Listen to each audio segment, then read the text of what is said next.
नमस्कार दोस्तों, एक बार फिर से स्वागत है आप सभी का इकॉन कीज में। आज के इस वीडियो में हम लोग देखने वाले हैं कि कौन कौन से ऐसे मेथड्स है जिसको यूज़ करके हम प्राइस इलास्टिसिटी ऑफ सप्लाई को मेजर कर सकते हैं। इस वीडियो में हमें दो ऐसे मेथड्स मिलेंगे, एक है प्रोपोर्शनेट और परसेंटेज मेथड और दूसरा है जियोमेट्रिक मेथड। इन दोनों को हम डिस्कस करेंगे और देखेंगे कि इनसे हम कैसे प्राइस इलास्टिसिटी ऑफ सप्लाई को मेजर करते हैं या कैलकुलेट करते हैं।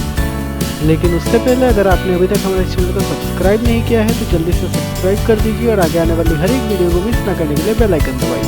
तो चलिए दोस्तों शुरू करते हैं।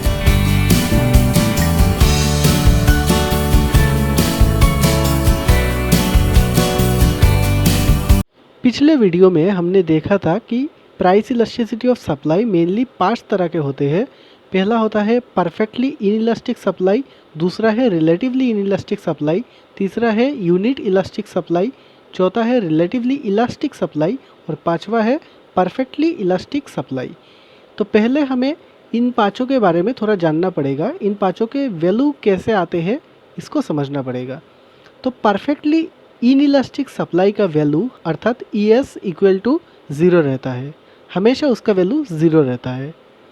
रिलेटिवली इनइलास्टिक सप्लाई का वैल्यू लेस देन 1 होता है। यूनिट इलास्टिक सप्लाई का वैल्यू हमेशा इक्वल टू 1 रहता है।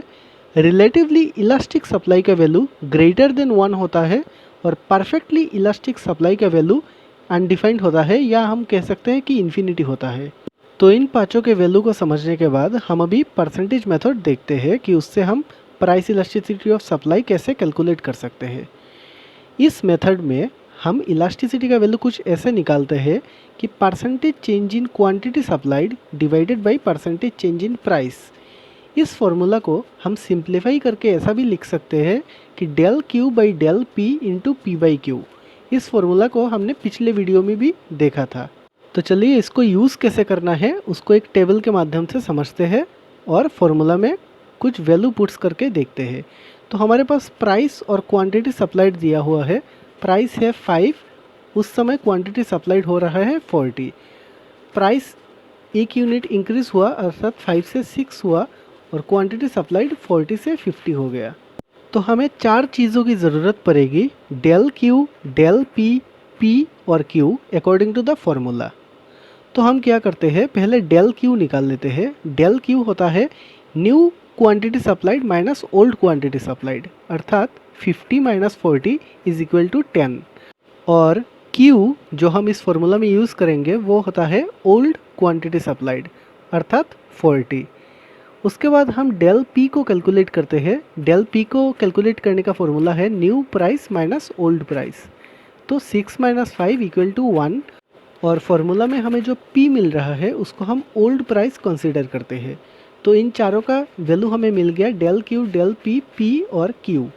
अभी इन चारों को हम फॉर्मूला में पुट करेंगे तो ES equal to 10 by 1 into 5 by 40। Simplify करने के बाद हमें रिजल्ट आता है 1.25। तो यहाँ हमें जो भी वैल्यू मिले, जैसे कि यहाँ हमें 1.25 मिला है, तो उसको हमें कंपेयर करना पड़ेगा कि ये लेस देन 1 है, ग्रेटर देन 1 है, 0 है, 1 है या इन्फिनिटी है। यहाँ हम देख रहे हैं कि 1.25 ग्रेटर देन 1 है अर्थात ये रिलेटिवली इलास्टिक सप्लाई है। परसेंटेज मेथड को समझने के बाद हम अभी जियोमेट्रिक मेथड में कैसे कैलकुलेट करते हैं प्राइस इलास्टिसिटी ऑफ सप्लाई वो समझने की कोशिश करते हैं। जियोमेट्रिक मेथड में हमें कोई डेफिनिट वैल्यू नहीं मिलता प्राइस इलास्टिसिटी ऑफ सप्लाई का, लेकिन इस मेथड से हम ये कह सकते हैं कि सप्लाई रिलेटिवली इलास्टिक है, रिलेटिवली इनइलास्टिक है या यूनिटरी इलास्टिक है। और बाकी दो जो टाइप्स है अर्थात परफेक्टली इनइलास्टिक सप्लाई और परफेक्टली इलास्टिक सप्लाई, ये हम सप्लाई कर्व को देख के ऑटोमेटिकली कह सकते हैं। अगर हॉराइजॉन्टल सप्लाई कर्व हुआ तो ये परफेक्टली इलास्टिक सप्लाई होता है और अगर vertically straight line supply curve हुआ तो ये रिलेटिवली इनइलास्टिक सप्लाई होता है। इस प्रोसेस में इलास्टिसिटी का फॉर्मूला है horizontal segment divided by quantity supplied. तो हॉराइजॉन्टल सेगमेंट का मीनिंग ये है कि हम सप्लाई कर्व को एक्सटेंड करके एक्स एक्सिस को टच कराते हैं और उसके बाद जिस पॉइंट से सप्लाई कर्व स्टार्ट होता है उस पॉइंट से कितना डिस्टेंस है जो हम क्वांटिटी ले रहे हैं उसका उस सेगमेंट को हॉरिजॉन्टल सेगमेंट कहा जाता है और क्वांटिटी सप्लाइड उस सेगमेंट को कहा जाता है जो ओरिजिन से लेके जो क्वांटिटी हम सिलेक्ट कर रहे हैं उस तक जो डिस्टेंस होता है, मतलब जो सेगमेंट होता है, उसको क्वांटिटी सप्लाइड कहा गया है इस फॉर्मूला में। तो पहले हम देखते हैं कि रिलेटिवली इनइलास्टिक सप्लाई कैसे होता है। तो रिलेटिवली इनइलास्टिक सप्लाई को मेजर करने के लिए हम एक सप्लाई कर्व ड्रॉ करते हैं और इसको एक्सटेंड करके एक्स एक्सिस में टच करते हैं, जो हम ए पॉइंट से डिनोट कर रहे हैं इस डायग्राम में, और बी हमारा हो जाता है वो पॉइंट जितना कि हम क्वांटिटी सप्लाइड मेजर कर रहे हैं। जो हमारा क्वांटिटी सप्लाइड है वो है पॉइंट बी, और सप्लाई कर जिस पॉइंट में एक्स एक्सिस को टच कर रहा है वो पॉइंट है ए। तो ए टू बी जो सेगमेंट है वो हमारा हो गया हॉरिजॉन्टल सेगमेंट।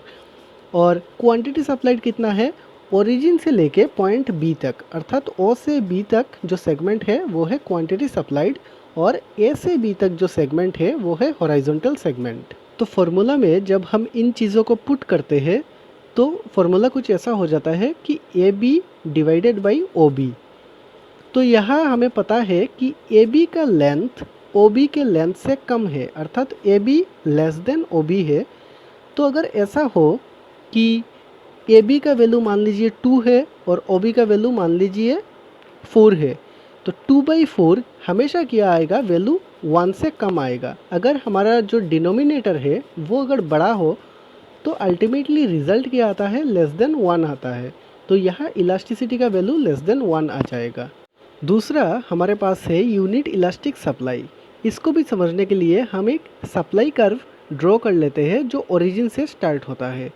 यहाँ जो सप्लाई कर्व स्टार्ट होने का जो पॉइंट है वो ओरिजिन है, अर्थात उसमें ही हमने ए को डिनोट कर दिया, और पॉइंट बी डिनोट कर रहा है कि जितना क्वांटिटी हम क्वांटिटी सप्लाइड ले रहे हैं।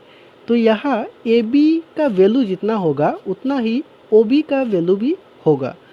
तो ए बी और ओ बी अर्थात न्यूमरेटर और डिनोमिनेटर दोनों ही बराबर होंगे। तो अगर ऐसा हो कि न्यूमरेटर 2 हो और डिनोमिनेटर भी 2 हो तो उसका वैल्यू हमेशा क्या आएगा, 1 आएगा। अर्थात A B equal to O B होने से इलास्टिसिटी का वैल्यू हमेशा इक्वल टू 1 आता है, और इसी चीज़ को हम डिनोट करते हैं यूनिटरी इलास्टिक सप्लाई से। तीसरा हमारे पास है रिलेटिवली इलास्टिक सप्लाई। इसको भी समझने के लिए हम एक सप्लाई कर्व ड्रॉ करते हैं और अकॉर्डिंग टू द प्रोसेस उसको हम एक्सटेंड करके एक्स एक्सिस में टच कराते हैं। तो जिस पॉइंट में सप्लाई कर्व एक्स एक्सिस को टच करता है उस पॉइंट को हमने नाम दिया है ए, और जितना हम क्वांटिटी सप्लाइड ले रहे हैं उसको हमने डिनोट करके पॉइंट दिया है बी। तो ए बी जो सेगमेंट है वो हो जाएगा हमारा हॉरिजॉन्टल सेगमेंट, और हमारा क्वांटिटी सप्लाइड होगा ओ से बी तक। ए बी होगा हॉरिजॉन्टल सेगमेंट और ओ बी होगा क्वांटिटी सप्लाइड। तो अगर ऐसा हो कि A B divided by O B हम करें तो हमें वैल्यू क्या मिलेगा, इलास्टिसिटी का वैल्यू हमेशा ग्रेटर देन 1 होगा। इसका कारण ये है कि ए बी का वैल्यू ओ बी के वैल्यू से ज़्यादा है, अर्थात A B greater than O B है। मान लीजिए कि ए बी का वैल्यू 5 है और ओ बी का वैल्यू 2 है, तो अगर 5 डिवाइडेड बाई 2 हम करें तो हमें क्या मिलेगा, 2.5 मिलेगा, जो 1 से ज़्यादा होगा।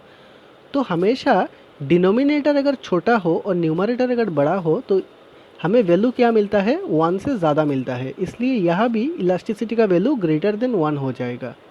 और इसी के साथ हमारा ये वीडियो यहाँ समाप्त होता है। अगर आपको वीडियो अच्छा लगा हो तो लाइक कीजिएगा, और अगर कोई क्वेरी या सजेशन हो तो आप कमेंट सेक्शन में पूछ सकते हो। इस वीडियो को शेयर कीजिए और इकॉन किस को सब्सक्राइब कीजिए, और आगे आने वाली हर एक वीडियो को मिस न करने के लिए बेल आइकन दबाइए। धन्यवाद हमारे साथ जुड़े रहने के लिए।